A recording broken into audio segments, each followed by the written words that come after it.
Welcome to the England Rugby Pod.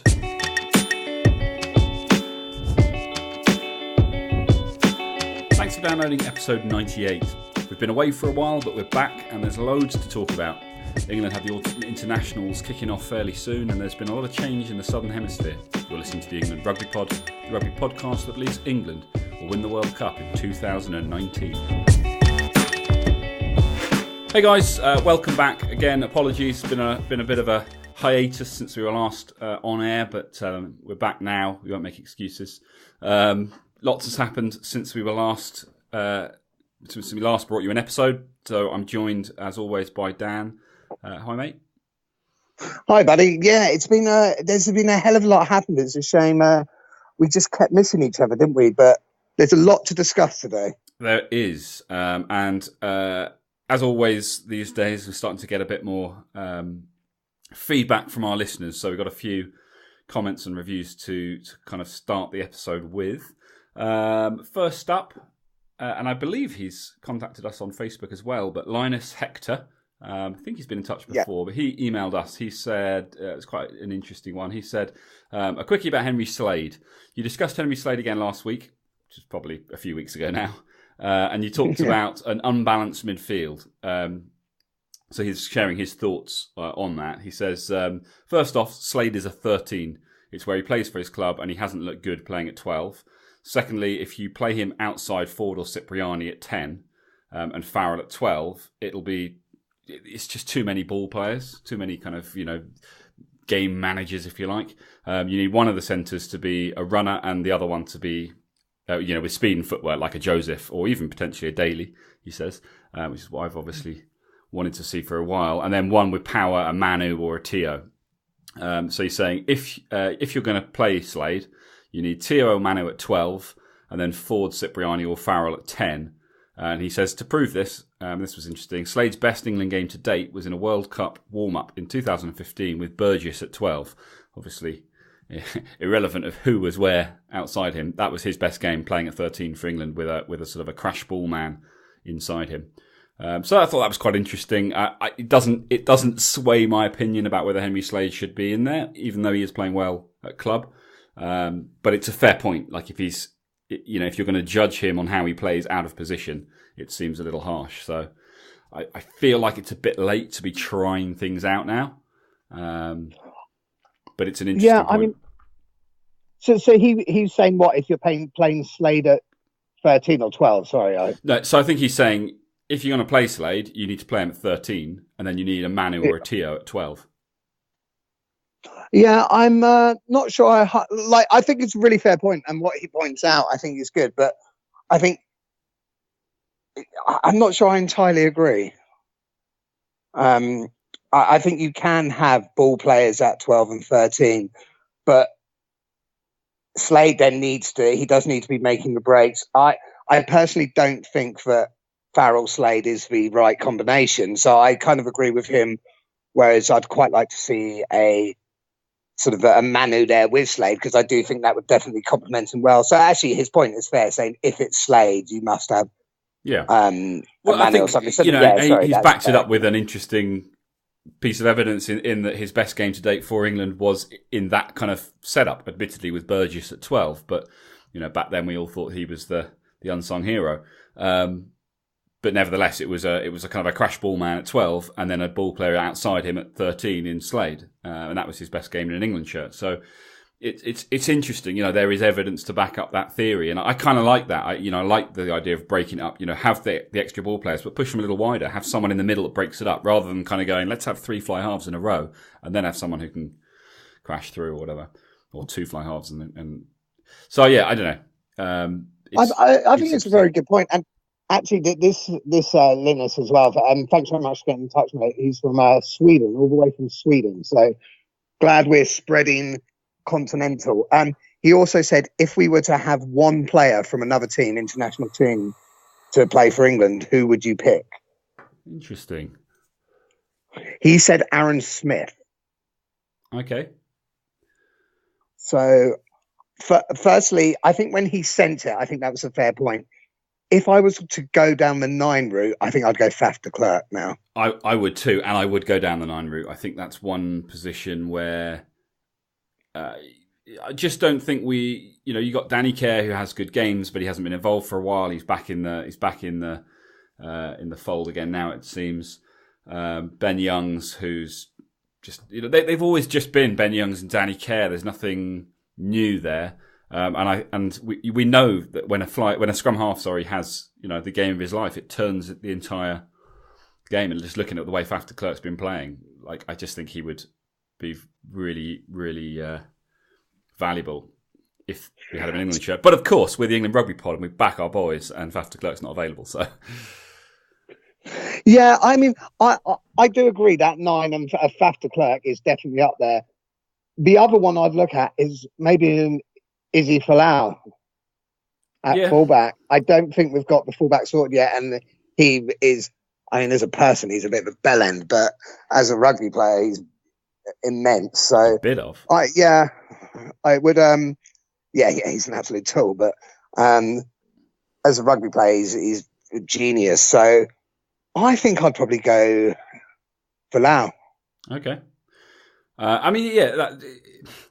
I guess my gripe is that I don't. I think we have better fullbacks in England than we're using. We've talked about Good.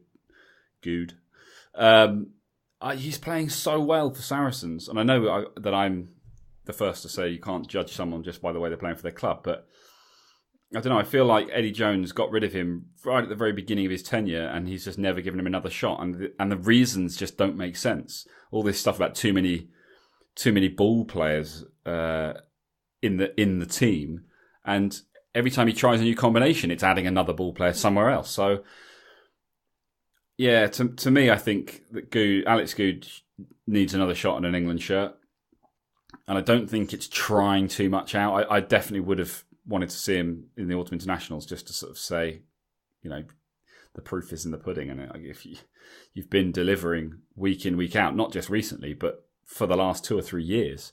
So what more do you have to do to earn a shot at representing your country? But it doesn't look like that's going to happen. And he's not the only player that we have issues with in that respect. So I don't know. I'm sticking with Faf de Klerk.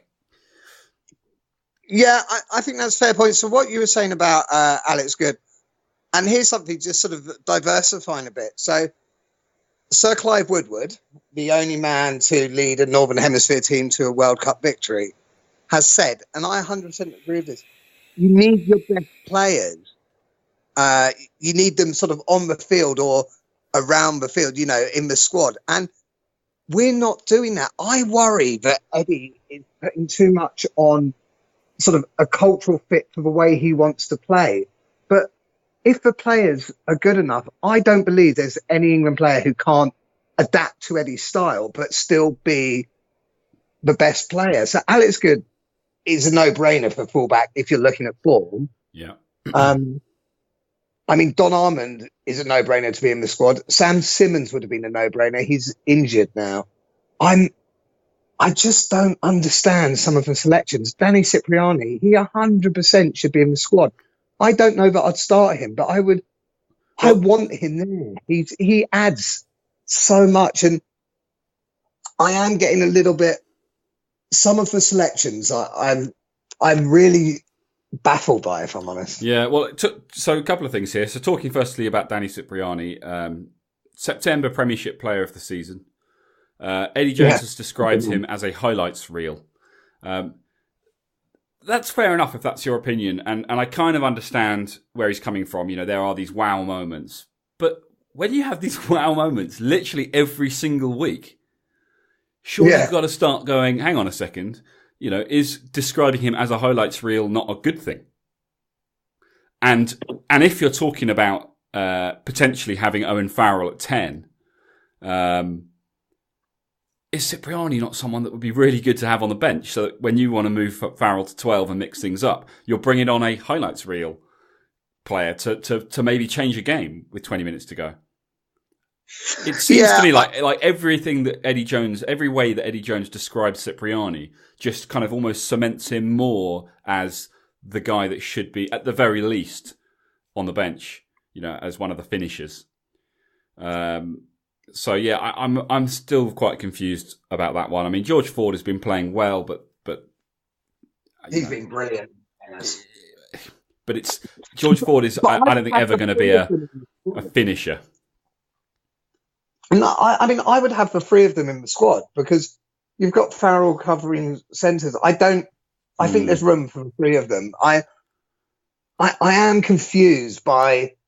Well, you'd have three of them in the 23 or three of them in the wider squad. In the wider squad, yeah. the match day squad, which they may well be, and this is part of Eddie Jones's weird kind of game playing thing. But I'm talking 23. Cipriani for me should be in the 23.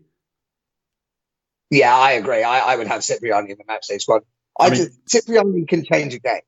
Well, exactly. So that's got finisher written all over it. And if you want to describe him as a highlights reel, okay. Again, finisher written all over it.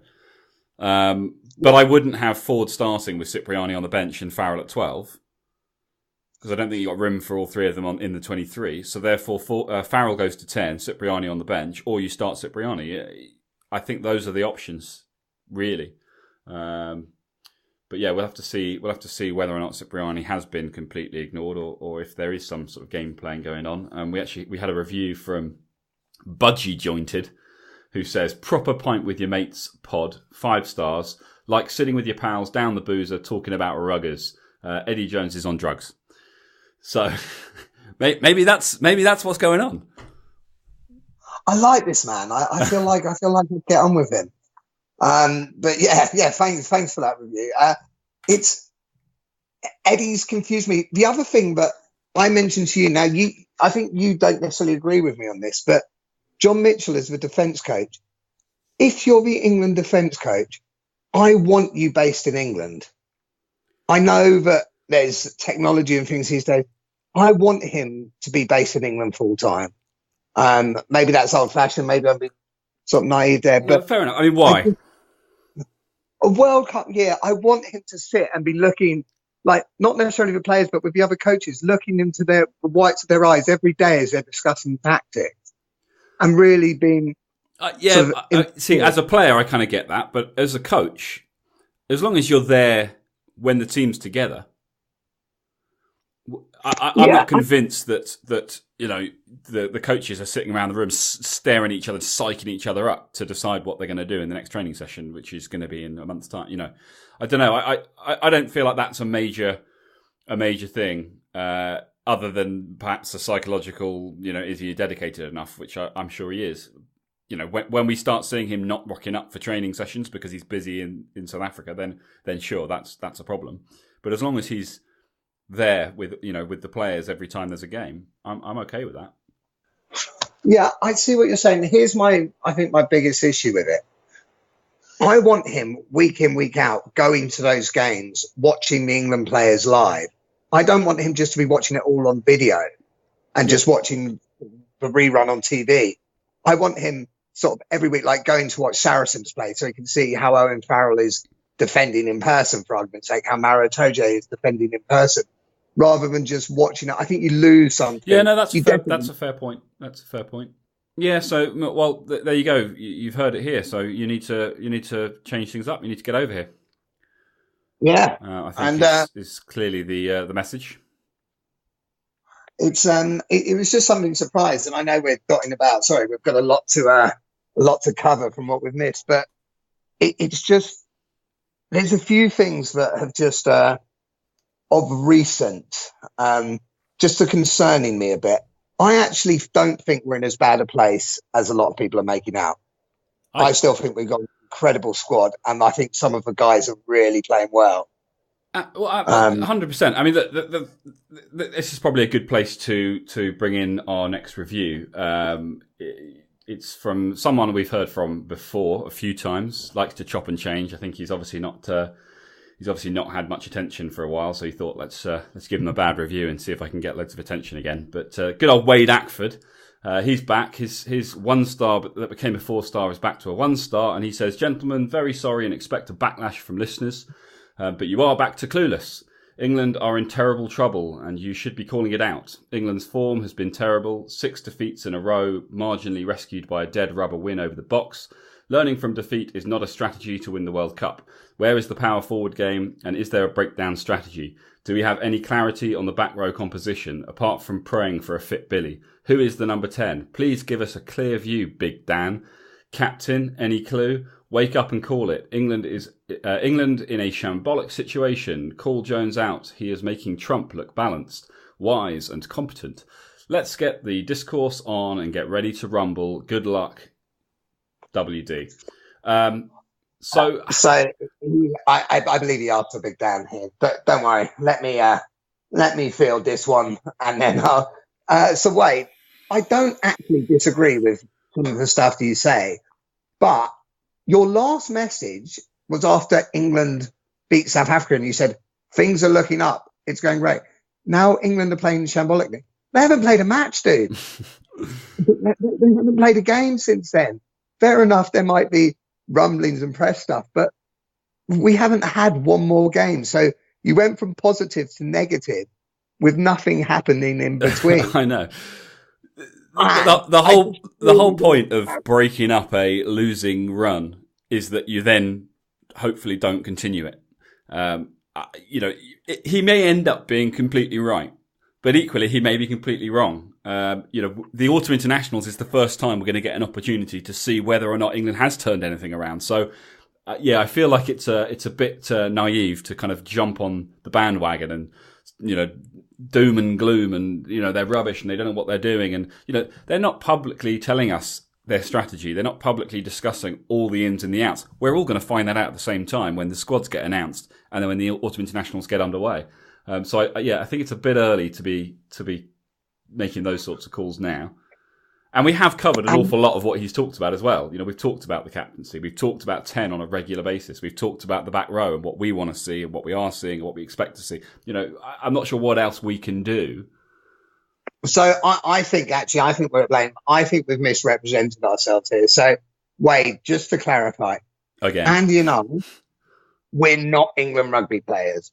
We're not England rugby coaches. We actually are just huge fans, but we have no involvement with England. So although I appreciate your points and I think they make a good point, but 1 star for us, we're not England. Unfortunately, we'd love to be. But 5 stars from Wade if England win, 1 star if they lose. Yeah, I'm afraid we have a very limited sort of say in that from our end. So, mate, you make some good points, Wade, and it's fair enough. But just to clarify, we are not part of the England rugby setup. To be fair, it seems that the other 99% of our listeners do get that, and that's why we have so many 5-star ratings. So we really appreciate those guys. Keep them coming. Obviously, the 1 stars are always a bit of a downer, bring down our average scores. But take that one out of the equation, and things are looking good. Okay, so just moving on slightly, I just want to quickly take a look at the Southern Hemisphere. So a couple of things. Firstly, Sam Cane is out for the autumn tests. Obviously, that's, I'd say it's good news for England. New Zealand have the ability to field numerous players and not see a huge change, but obviously he's a pretty key member of their team. Obviously, the bad news there is that it's a fractured neck bone, which is obviously not ideal. No, you don't want injuries like that. So obviously wishing him a speedy recovery. Hopefully you recover just in time for the end of the Autumn Internationals. So he is not going to be taking part in that. Now, the other one, the bigger news, Australia against Argentina. Obviously, Australia have not been playing particularly well. So this was a big game for them. I think this was actually to stop them coming in last in the championship. The half-time score, 31-7 to Argentina. I mean, teams you would think don't come back from that, but they did. 35-44, the final score, Australia win. So, I mean, I think apart from anything else, that's a record comeback. I don't think anyone's ever come back from anything like that far down. I think it was the second highest. I think there was one Fiji, Tonga or something. Oh, was there? Okay, well, it's up there. But what I want to look at here is the points conceded. 79 points were conceded across the two sides. Now, to me, an international game, the best players in the world at the top of their game, defensively, that's awful, isn't it? I mean, I know it's fun to see all these tries, but I don't want to see 79. I mean, part of me wants to because it's good to watch, but I don't think that's what you should expect from international rugby. It should be closer than that. Tighter than that. The score, the 9-point deficit, the 9-point margin, fair enough, but I don't know, 79 points is just crazy. And that to me just screams poor defence. And that to me is also, that's opportunities for us, for the Northern Hemisphere teams, but, specifically for England, to say, well, hang on a second, these teams are bleeding points. So yeah, they're dangerous in attack, but clearly they're not very strong in defence. So I would argue that rugby as a whole is going this way. You look at the Premiership scores and they are... Can you hear me? Yeah, no, I can hear you. I'm agreeing. I think you're making a good point that the Premiership is going that way as well at the moment with crazy scorelines. So, I think the attack in World Rugby has evolved a lot quicker than the defence has. So whoever can solve that defence issue is going to put their team in a hell of a position. Well, that's what I mean. Yeah, we've seen England doing awesome things in attack.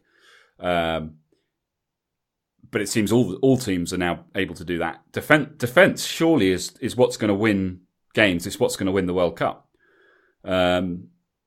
I think it's a huge thing. So Mitchell, that time you're saving not on planes, please use that to come up with the defence strategy and make sure that we can have the strategy. Because the attacks these days they're so well organised and they're so like the dummy runners, like the throw behinds, and just being able to get it out wide and attack from all things. I mean, it is very hard for the defence, and the attacks are brilliant. But if somebody can solve that from a defensive issue, I think that team could have a very good chance in the World Cup. So, John Mitchell, there's your job, mate. Well, I think that's got to be the key thing that we're looking at for these autumn internationals. Is I feel like the attack is easier to kind of evolve. But if we can get the defence sorted, if we can prevent, South Africa, Australia, New Zealand from running in countless tries, I mean, I know it goes without saying, but if we can manage that, then I think we put them under huge pressure because they've shown that they can't manage it, in reverse. They can score one more than you, but they can't stop you scoring. So it'll be very interesting, and England have notoriously had a very strong defence. So if we can get back to kind of having that defence coupled with an attack we know that we're capable of, I think they can still be an incredibly dangerous team. And all this talk about how they don't know what they're doing and they're like headless chickens and they're just going backwards, it's not true. So it gives me a lot of hope. Seeing things like this, seeing these big score lines, New Zealand, South Africa was another one, and again, it's good for the rest of the world to see that once again, okay, New Zealand won and they did very well, but they won it with the final kick of the game almost. It was a very close match. So once again, they've come under a lot of pressure. 2 weeks ago against Argentina, they won convincingly if you looked at the scoreline. But I watched the game and Argentina had loads of opportunities. The defence was not good on either side. So again, New Zealand showing that yes, they have that ability to dominate in attack. But if you can defend it, they don't. They're gonna leak points to the opposition as well. Yeah, it's interesting because the All Blacks and don't get me wrong, listeners, guys, we're not taking anything away from the All Blacks. They are an incredible rugby team, but they're the best team in the world right now. But South Africa should have won that. South Africa lost that game. They should have shut that out, and they lost that. I mean, they had opportunities to finish it off. And I'm not saying from this match, but it's something else that's just really bugging me. So I thought I'd bring it in here. Please, England, I'm not saying you're not doing it. If you've got a chance to take the points, take the points, with a reason. I really don't understand when I'm going to games and watching games when people have a fairly easy 3 points and they don't take them. It just seems insane to me. Build the score. Yeah, well, we've talked. I mean, we don't know yet what Eddie's going to do, but we're assuming that Dylan Hartley is the England captain, just because you don't really want to be chopping and changing the captaincy. And I do genuinely believe that with Dylan Hartley at the helm, Owen Farrell is much happier being told, Owen, is that in your range? 3 points, please. And so I think we'll see a lot less of the kind of the crazy decisions to go for corners when points are on offer. I think Dylan Hartley's got a wiser head on his shoulders and will be someone who's more inclined to say, yeah, we'll have a breather, you kick us 3 points, and he will build that score. Yeah, I hope so. And I think England will do that and play like that, because we've seen it in absolute nightmare circumstances when Rob Shaw against Wales in the 2015 World Cup decided to go for the corner. Yeah, I mean, those sorts of things are, they're always remembered when they don't work out. But yeah, the reality is that if you build, you don't need to have those situations where you're going, do we need to go for the corner? And do you know whose fault it is? Do you know whose fault it is that people don't take the points and they go for the corner? It's Eddie Jones's fault, because, which is now turned into a movie, when Japan were playing South Africa, they went for the corner to get the try to win, and they did, and they won, and it was an absolute miracle and a great victory. And now everyone saw it, and they're copying. There is a time to go for the corner, when you need a try to win. When the clock doesn't have enough time on it for you to potentially kick 3 penalties. But when that isn't the case, and when it's earlier in the game, and when you're building your score, and when you're just trying to create pressure put pressure on the opposition, it should never even come into the equation. Last 10 minutes, maybe there's a decision to be made. Yeah, but even 2 minutes before half time, and a penalty puts you 2 points behind in instead of going for the corner to get ahead, that it's more valuable. Take the points. With 10 minutes to go, if things are looking like there isn't time left on the clock to win, if you take the points, then maybe there's a decision to be made. But I think up until that sort of point, you just take every opportunity to put points on the board. And Clive Woodward said it over and over and over again in 2003, and it was throughout his whole kind of tenure. And England played that game plan and built scores every time. Johnny Wilkinson. When was the last time we saw a drop goal? Johnny, it was like every time he got the ball within about 40 metres of the line, it was that was on. But, it helps if you've got a Johnny. What with the amount of analysts these days looking at all aspects of rugby, I would love somebody to actually say, when you go for the corner, this percentage of the time you don't score, because a lot more often than not, it's not. So at least people know. So they'll say, if we go for the corner, statistically, there's only a 20% chance we'll score and get 7 points. Whereas if we kick the goal, there's a 80% chance we'll get 3 points or whatever. So I'd like the players to have that information. Maybe they do. Yeah. But I think looking at the South Africa tour and Farrell and the decision making that where this is kind of all kind of coming from, I do think that as the captain and the kicker, you have the added pressure of you're making a decision for the team, and if you don't then deliver, it's kind of all on your shoulders. Whereas I think for a captain to say to the kicker, I'm making the decision for you, I want you to attempt 3 points, knowing that there's a chance you may not get them. As the kicker, you can just focus on doing your job. Whereas I think Farrell is in that situation, and yes, he's a professional, and yes, he's going to do the right thing, but psychologically, it's there, back of the mind. It's if I decide to go for the posts and miss, I've kind of taken it all on my shoulders, and I've said to the other 14 men on the pitch, I've got this, lads. And then if I don't deliver, I'm letting the side down. So actually, if I go for the corner, there are 15 of us responsible for trying to convert points.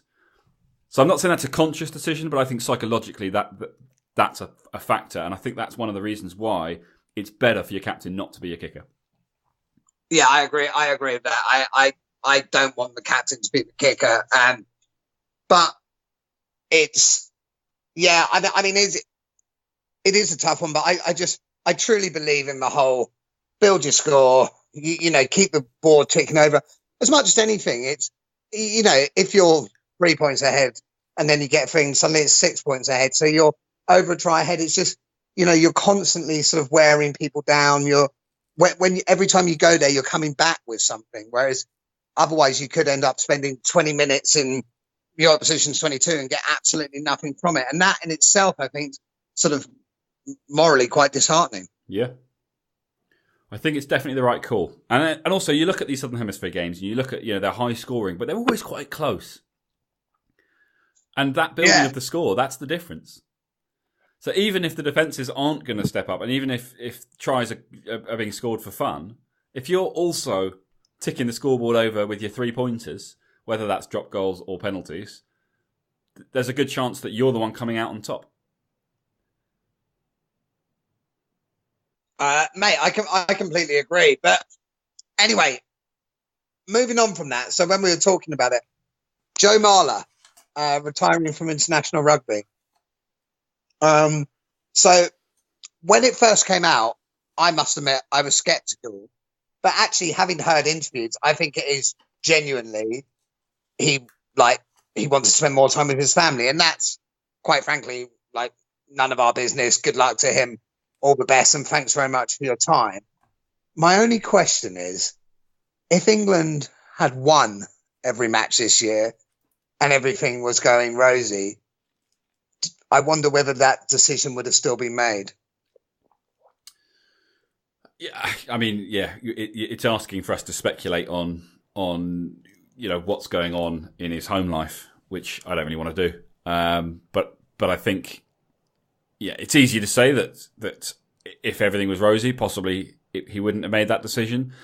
But that would then assume that the decision is not being made for the reasons he's telling us. And so if we're going to accept, do you know what I mean? I think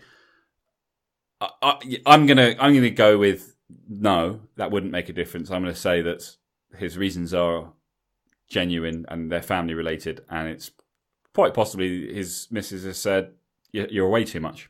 You've got young children; they're growing up too quickly. You're missing out. Or maybe he's identified it. Maybe he's come back from a tour, and his kids are doing things that they weren't doing before he left, and he missed it, and he's just thinking that this is more important, which is absolutely fair enough. And I 100% believe him with his thing. I think it was more saying if it's a winning team, your mentality is slightly different. So it's in. I think that's probably I mean, I think that's probably a fair comment for any side. Winning breeds winning, and everyone wants to be part of a winning team. No one wants to be part of a team that constantly loses. So it's definitely going to create a better atmosphere. But whether or not it would have made a difference to his decision, we'll never know. Yeah, and I wonder. I just in the back of my head, I suspect Joe Marler will pull on an England top again at some point. Yeah. Whether it's after this World Cup, he's still quite young. Whether it's after this World Cup, whether it's even before the World Cup, I just have a suspicion that we haven't seen the end of Joe Marler in an England top. I hope not, because I think he's a brilliant player. But if we have, great career, and well done, brilliant player, and thanks very much for. And he's not retiring from rugby. He's continuing to play for Quins, and like you say, you see what happens if he goes on to become, one of the Premiership's best players. Maybe things change again, like you say.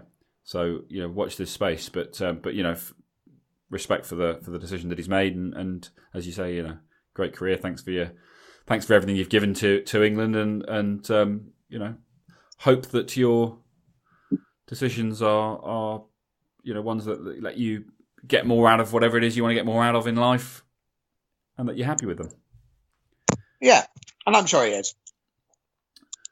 Right. I don't think there's anything else particularly England related that we need to go into further.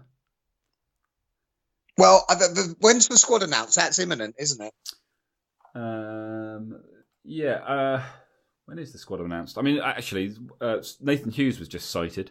He could be in trouble for the autumn internationals. Not that that's necessarily a major thing, because I'm not convinced that Nathan Hughes is the right man. Well, don't forget Sam Simmons is out injured. Actually, Sam Simmons may even miss the World Cup because of injury. Well, that's true. Although he's not even in the squad, so yeah, he wasn't in the training squad. So hopefully Nathan Hughes won't miss out, because I think he. Who would you have instead? As a replacement for 8? Yeah. It's a good question. I'm not sure. I don't know. Yeah, I don't know. Just bank on Billy being fit. Yeah. Just to make Wade feel better. Yeah, exactly. Yeah, just bank on Billy. I'm hopefully Billy will be, and I'm sure he will. And it was great to see Manu back on the pitch again this weekend. So he hasn't had a bad injury. When he was pulled from the squad, my first thing was, dear. He's back. And Ben Youngs, who also had a little bit of a niggle, he's back. So they're both good. So I'm sure we'll see them involved in the autumn internationals. But yeah, I don't know. I mean, Billy is looking strong. He's obviously playing well. If he's fit, I don't think he's an 80-minute man. So, but they will need options.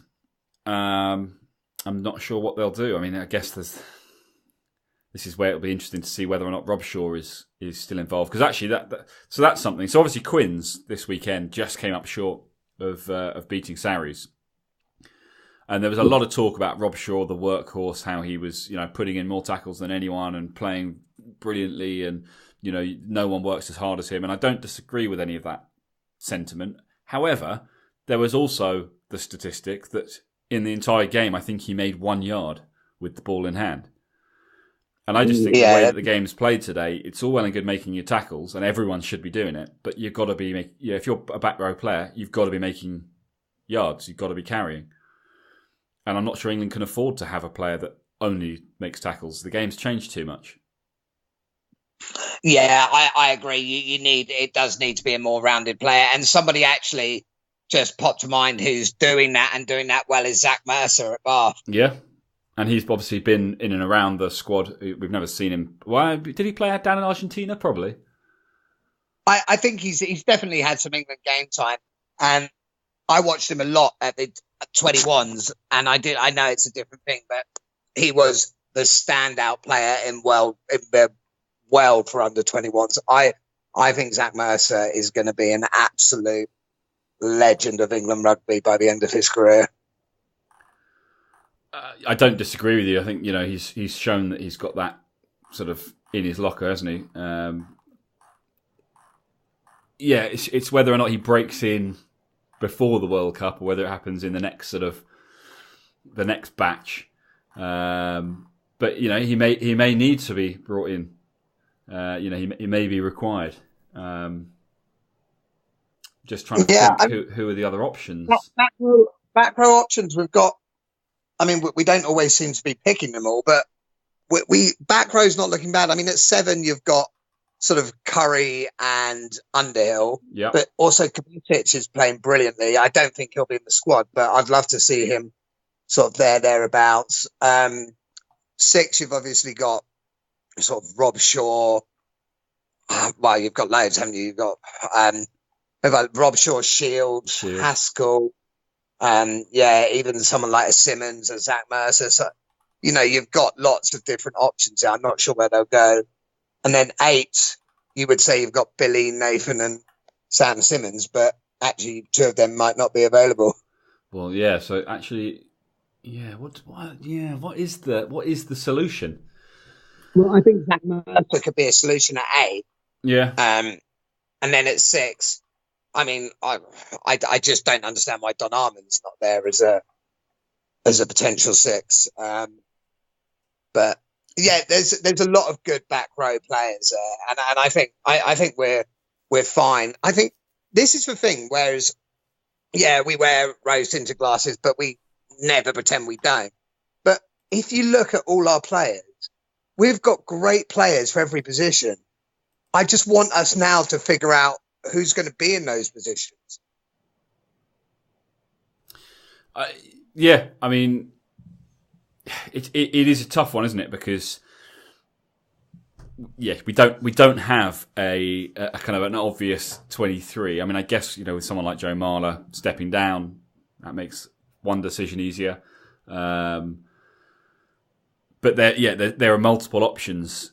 Kind of, there aren't that many players that you absolutely ink in as they own that position. Even someone like an Owen Farrell, we can't seem to make up our minds about whether he's a 10 or a 12, despite knowing he's definitely in the team.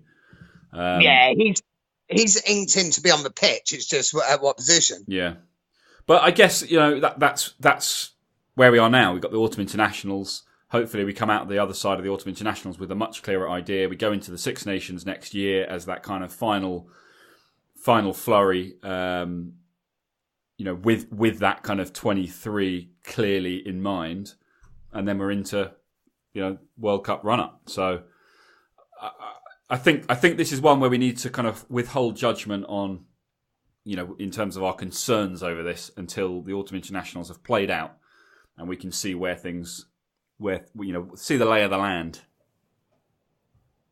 Yeah, exactly. So like we were saying, and actually what we sort of mentioning about to Wade earlier, we have the last game we played, we won. We are on a winning streak. Let's not write England off. Yeah, there's been decisions that us as fans don't agree with, like with players being left out, and there definitely are decisions I don't agree with. But we can't judge until we see them. When they play South Africa next, which I can't remember if it's the 3rd or 4th of November, but that's when we. As well, to describe the game as a dead rubber that didn't matter, and so it doesn't count as a win. South Africa, there is absolutely no question that they did not go into that game with a plan to lose. They wanted to win. If anything, I think they would probably put more pressure on themselves to win that game so that they could send England home, 3-0. So that they were out to win. So it was a very different game. It wasn't as dry. It wasn't as much running rugby, which maybe suits the Northern Hemisphere and England's style of play a little bit more by comparison. But the fact is that both sides went out there wanting to win. Like you say, a win is a win. It broke a losing streak, and a winning streak starts with a win. So let's reassess where things are in a few months' time, and take it from there, because I'm sure we'll be hearing a very different story from old Wade if England come away from the autumn internationals victorious.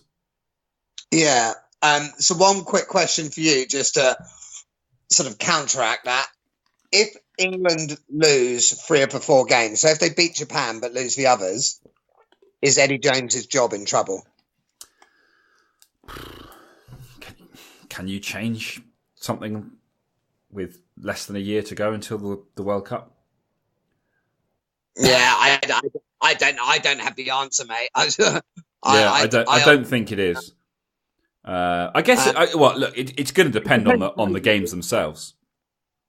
Yeah. If England lose to South Africa in a brilliant game of rugby where both sides are have given everything and they just miss out, and then they do the same thing against Australia, although against Australia, given the way that they've been playing, that would be disappointing. And then they do the same thing against New Zealand, you'd come away saying, okay, they lost three out of the 4 games, but actually they played better rugby in those 3 games that they lost than they have played, in the last 10.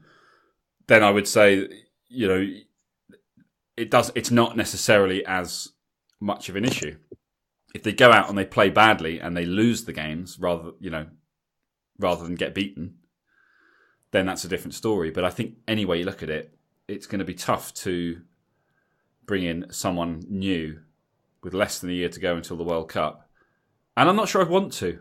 I think for all his weird decisions and stuff, Eddie Jones, has shown that he is capable of getting the best out of his players.